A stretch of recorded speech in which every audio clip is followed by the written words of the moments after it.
I'm feeling kind of fangirly because I have been part of your team and subscribed to your stuff from the very beginning. And I just want to personally say how grateful I am to you for all the things that you have conceived and made easy and explained and brought to this indie world. I have a successful indie career, and Well, I just super want cool. to thank you so Oh, much.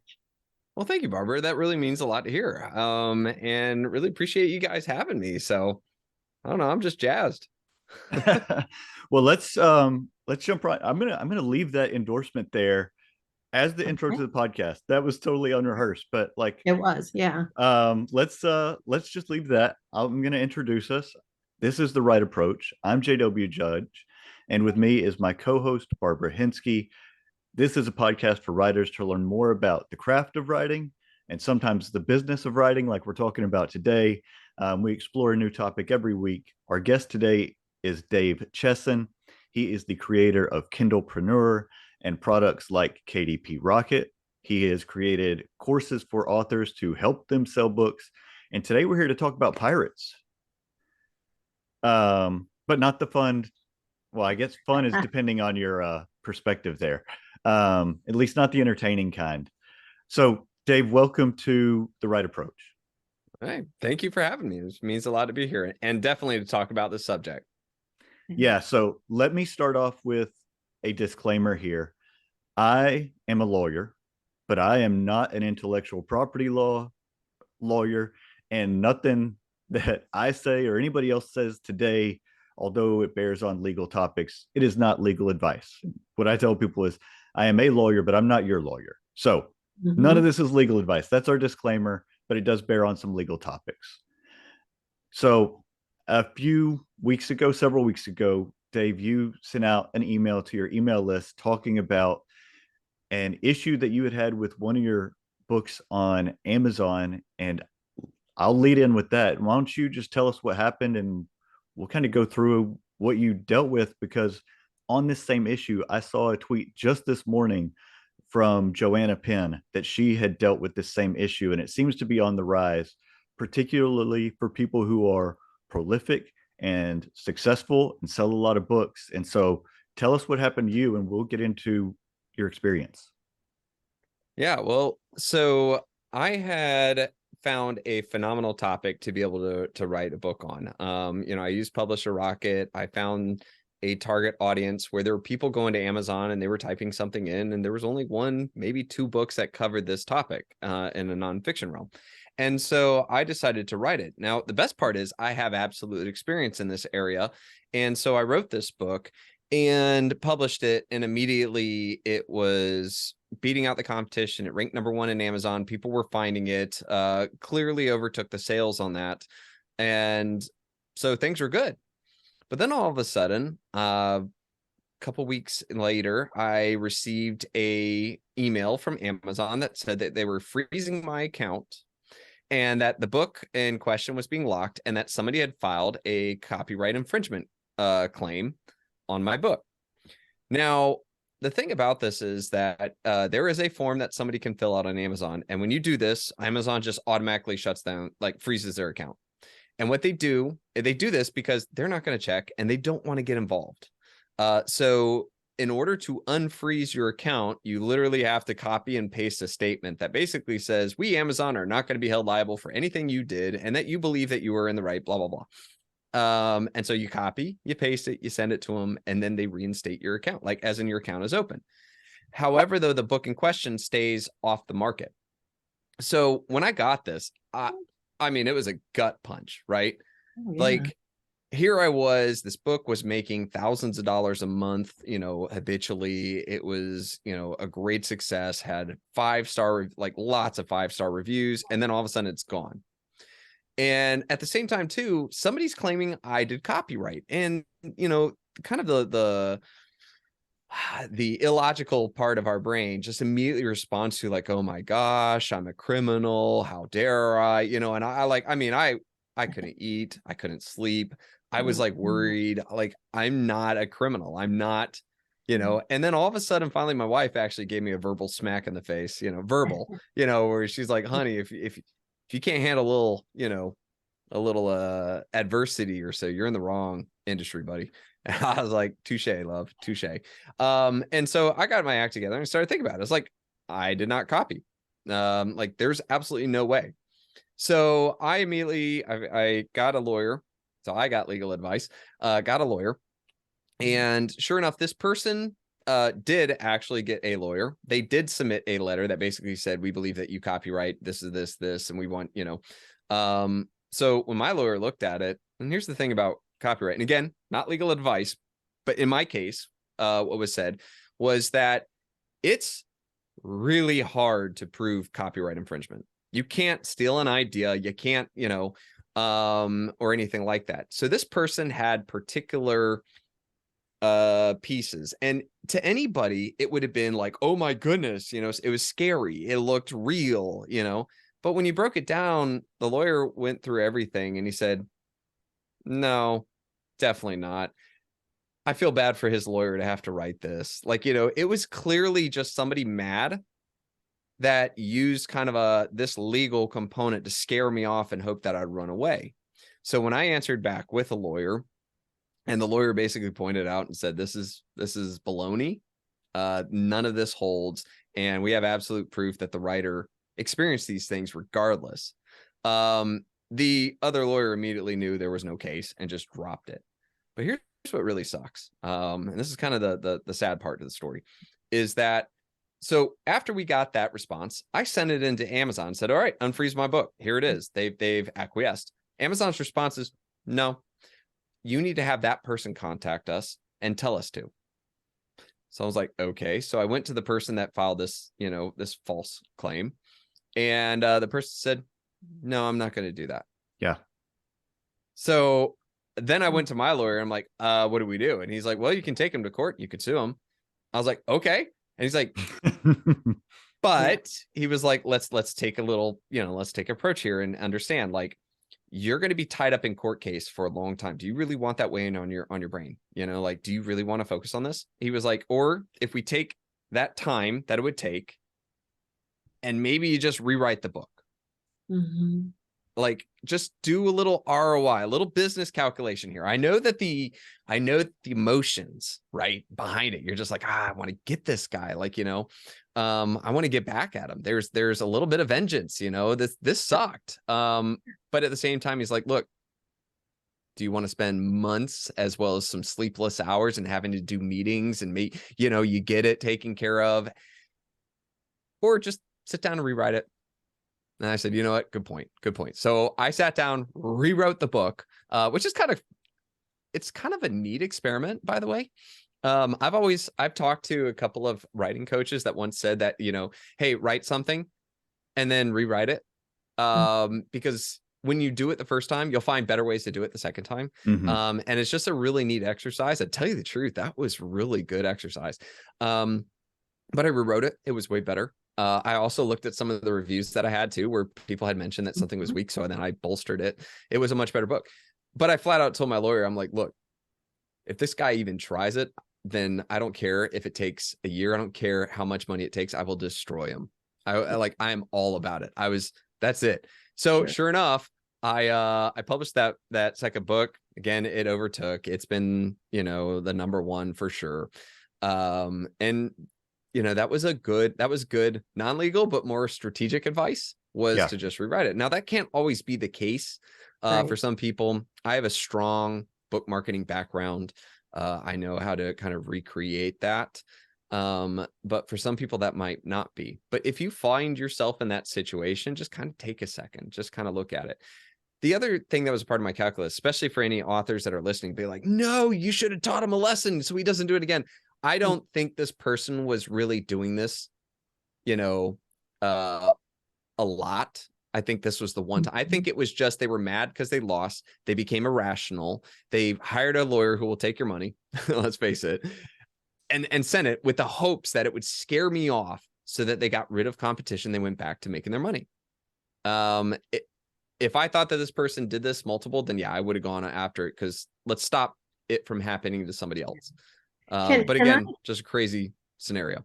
That is a crazy scenario. At least it wasn't like a bot or something that was so there was a person that you could, deal with. Had either of you copyrighted your material, or have you registered your copyright on your new book? Yeah, so not legal advice, but in truth, I really don't go through the U.S. copyright process. And again, this is just my personal preference, but I feel it's a bit overkill to an extent, because we have a publication date. We have proof of when it was started. If we really get down to anything else, like, and again, I've heard and and seen some of the cases, but like, if you can show that you wrote it on this date, or if you can show publication date, Amazon's a really good record of when something published. Then the other steps, it's just one of those things where I could be wrong, but that's the way I kind of handle it. So to just provide some clarity on copyright and what we're talking about, because when I'm on Reddit and on the different writer forums or whatever, there is a lot of confusion about what copyright is and means and how it applies. So like you said earlier, you can't copyright an idea. Nope. But once you put the words into your computer or onto paper, copyright exists for those things that you have written. Now, there is a difference between the copyright that exists and that work belongs to you, that is your intellectual property, and, as Barbara just mentioned and asked about, registering that with the Patent and Copyright Office. That's a different thing. It's not required to register it, but registering does confer some different rights to you, and damages that might be available to you that aren't available if you don't register. So if you write it, the copyright belongs to you, and that's a different thing than registering your copyright. Yeah. I just to play devil's advocate, and I'm a former lawyer too, and not giving legal advice, but I figure it takes me 10 minutes to fill out the copyright registration form online, and it's $65. So it gives me whatever legal fees or whatever I might have rights to. But then again, you have to be engaged in litigation with somebody who's going to be collectible. The chances of that are slim to none if you're really dealing with some kook or some really bad guy. So the chances entity. Entity. So the chances of ever doing that are slim to none. But I figure since I'm a former lawyer, it just looks lame if I haven't bothered to fill out the form.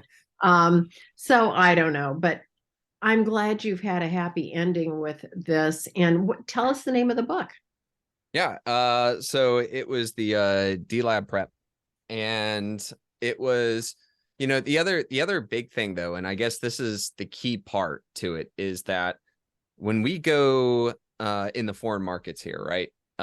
There's a lot of unhappy stories. And matter of fact, truth be told, is that process to take down a competitor is a little too easy. And more importantly, what if, let's just say this person was in a random country, okay? And what would happen? Like, okay, I'm gonna get my lawyer, go find this nameless person in another country, and let's go do international battle, if you will.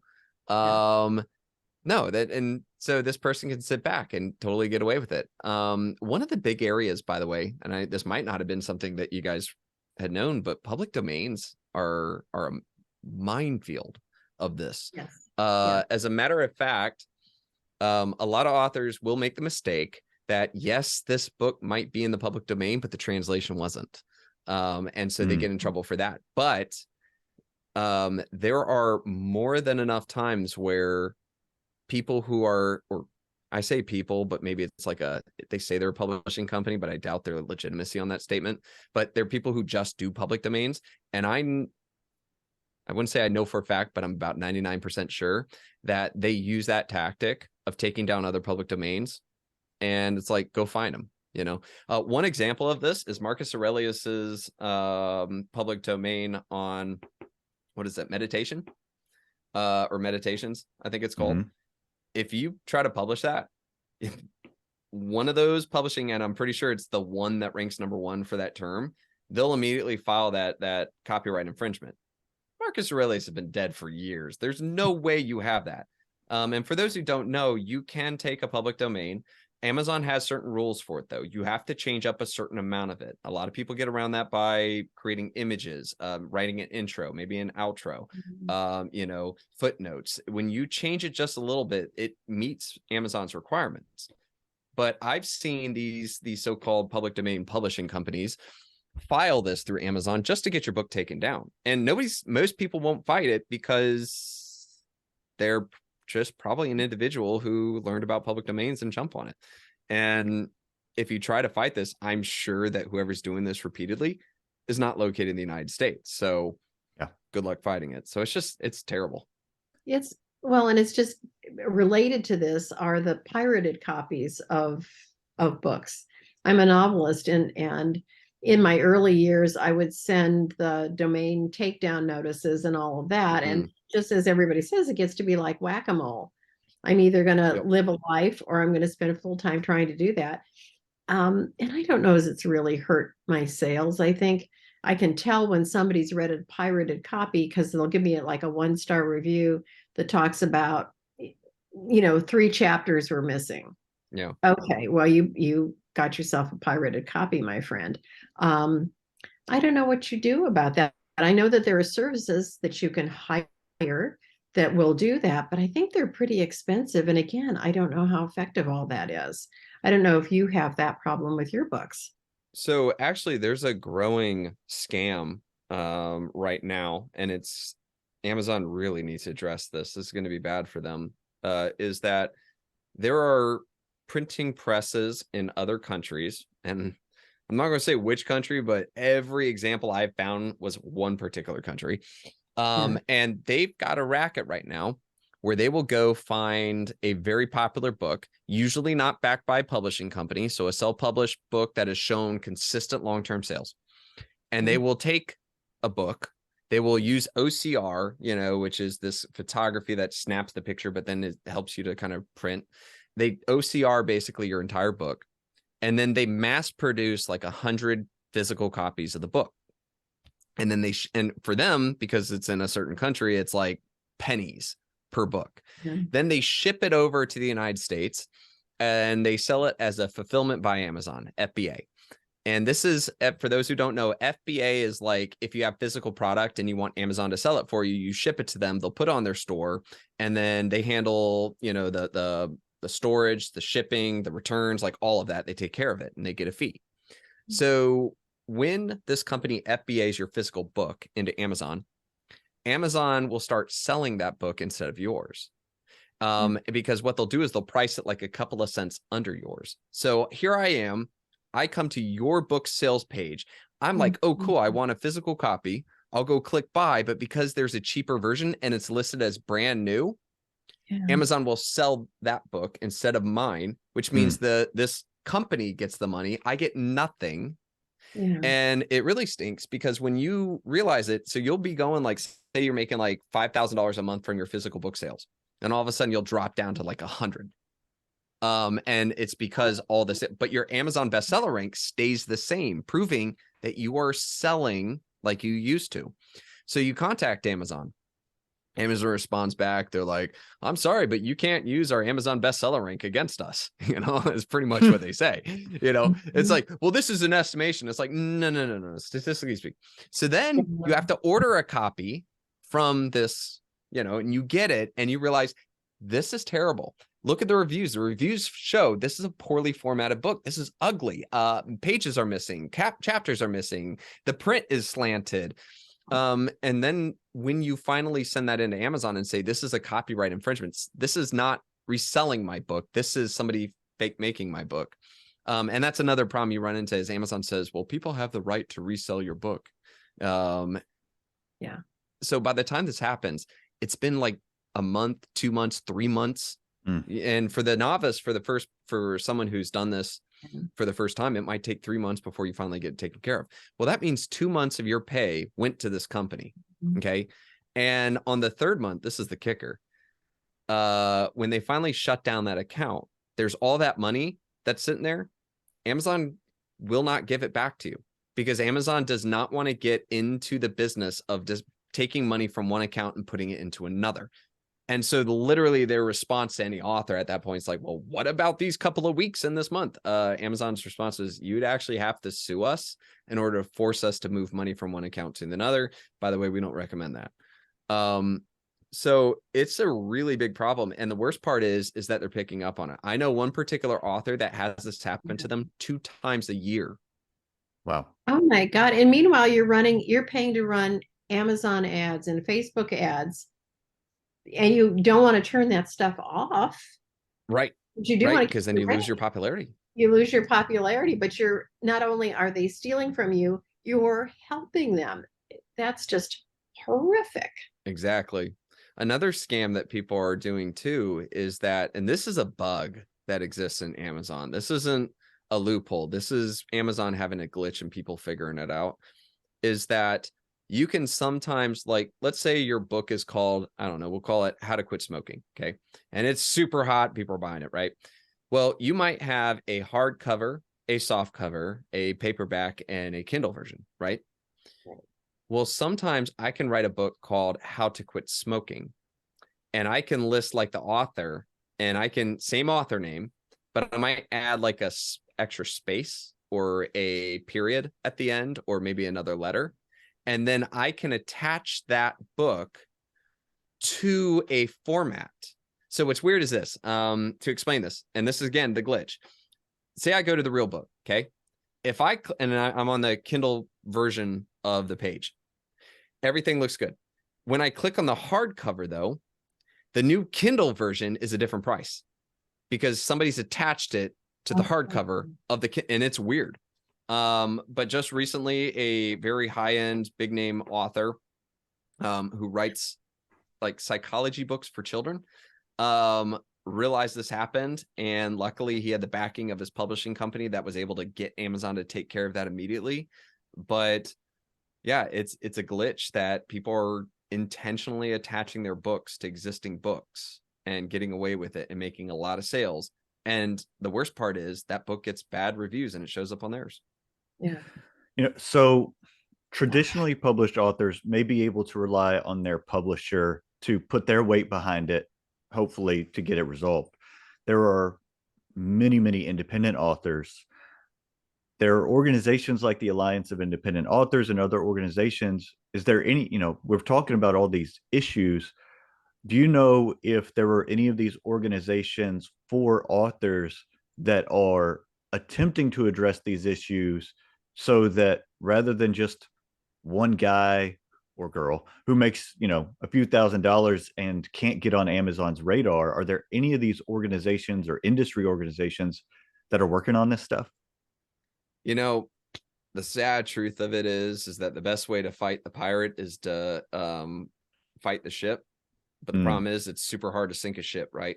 Because here's the thing, Amazon controls this. And while, Ally, the Alliance, right, that you talked about, a great example of why I have little faith on that component happening is that, do you guys remember about the whole refund of ebooks?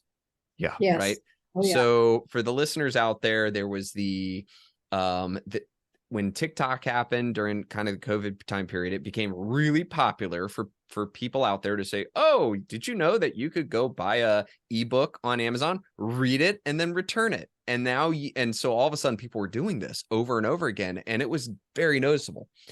Well, here's the thing. When it comes to trying to like convince a company to take action, usually want to, it's sure morals, fine, but that's not going to move the needle. But if you can show them that they're losing money over this, that usually gets the company to take action. So here's a situation where Amazon's absolutely losing money and people are immorally taking action. Prime example. It took Ally a lot of work just to get Amazon to even notice that and maybe do something about it. And that's not knocking them. I love that organization. I'm so jazzed that we have them, but it just goes to show how they have to move mountains to get something very easy, very logical done. So when it comes to a pirate of this sort, right? Is it really in their financial benefit to attack this? Money, they still made the money they made. And they have all of their legal team to kind of, protect themselves. They have all those, updates and changes to their service agreement, et cetera, et cetera. And by the way, if you don't like it, you just get off their program. They can remove you at any point if they want to. I just don't see that happening. So one of the things that I say is, I think it's incredibly important for authors to monitor for these things, to look for when the price of their book changes. That's usually a clear indication somebody's taking advantage of you. And if that happens, knowing about it, listening to this podcast right here, you guys will understand what it is sooner and you can act on it sooner. And if it is really a big situation or an important situation, get the appropriate legal advice and help that you need. And if not, then take some of the avenues to fight it internally. Dave, doesn't Amazon itself sometimes price down your paperback book? Now obviously my anxiety is through the roof, and as soon as we're done, I'm going to be looking at my Amazon account and wanting to hang myself. But so the thing you look for is that there are third-party fulfillers. Actually, I've got a really kind of easy breakdown to know about price up, price down, physical and ebook, right? Because they're all different. Yeah. All right. If your physical book price decreases, okay, that could be good news. That could be bad news. All right. The good news is sometimes Amazon will actually mass order your book ahead of time. Like, so for example, when the Christmas time period's coming up, they know that you sell well, so they'll mass order a bunch because it's print on demand, so they'll pre-print them. But then because they did it in mass, the cost of creating it is much cheaper. And so they'll put your book on sale to drive even more sales. So and the good part is when they do that, you get paid the same commission as before. You don't lose. So that's cool.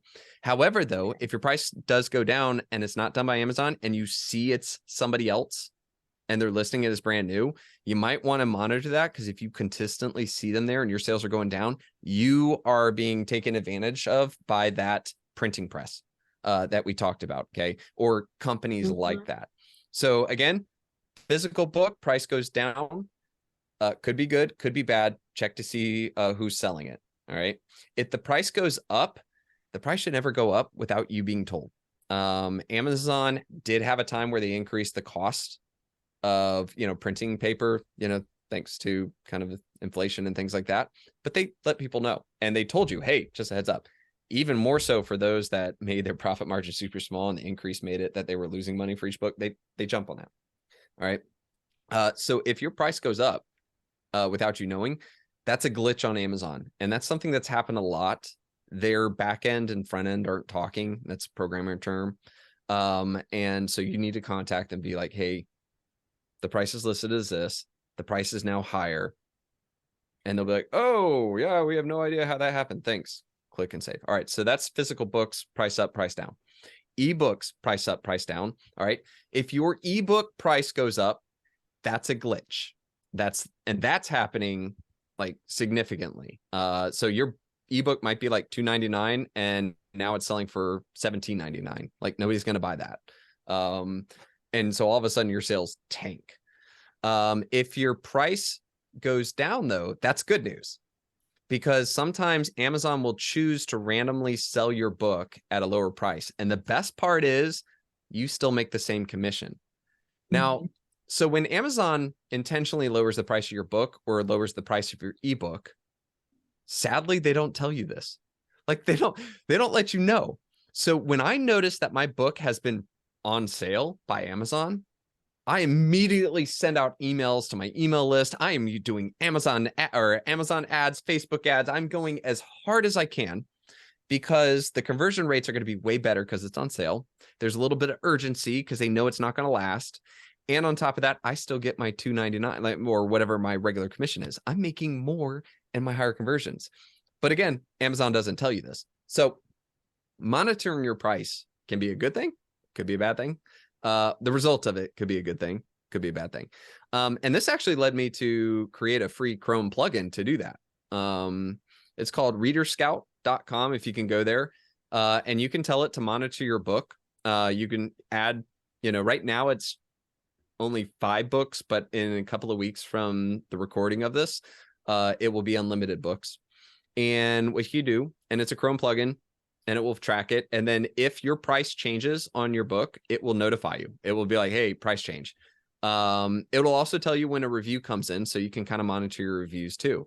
But we figured that just being able to see your price, that's about 90% of the scams.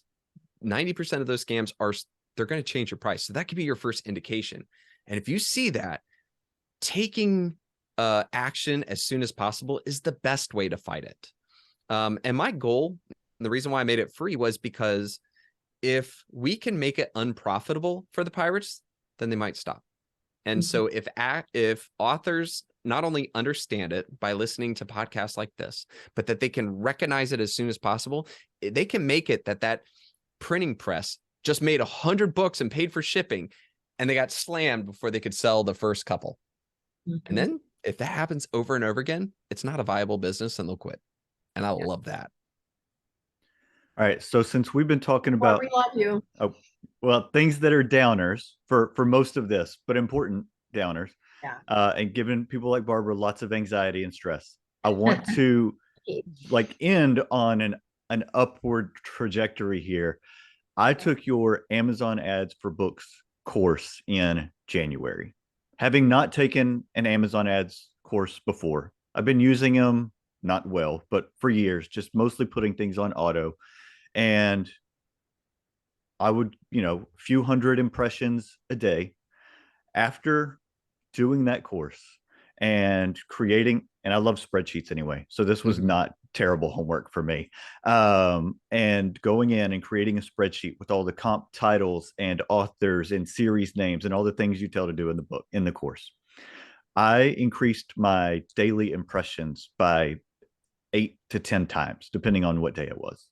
And that had an increase in the number of clicks too, obviously, because when people are seeing it, it has not translated as well to sales, but that tells me from knowing, from the course and from other things, that there are other things I need to work on my end. Either the cover isn't translating, or the copy, or maybe it's just a number of reviews.